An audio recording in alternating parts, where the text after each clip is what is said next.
Hello everyone, আমি Apurva. Let's make ramen today. তারপর প্রথমে আমি মাশরুমগুলোকে একটু সয়া সস আর লবণ দিয়ে সটে করে নিলাম। এখানে পেঁয়াজ আর রসুন কাটা রয়েছে। দেন আমি রসুনগুলোকে তেলে দিলাম আর সটে মাশরুমগুলোকে বের করে নিলাম। তারপরে হচ্ছে এগুলো হচ্ছে ম্যাজিক কিউব ম্যাগির, এগুলো স্টুর জন্য অনেক ভালো, আর ginger garlic paste, soya sauce. Then next হচ্ছে ম্যাগি দিয়ে আমরা রামেন বানাবো, তো ম্যাগি।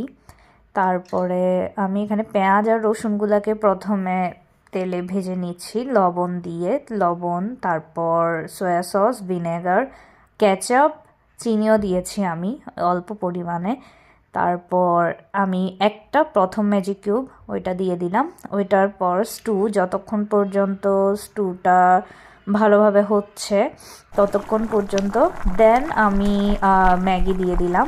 আমি ম্যাগির মশলাটাও দিয়েছিলাম, ম্যাগি মশলা যেটা নুডলসের সাথে আসে।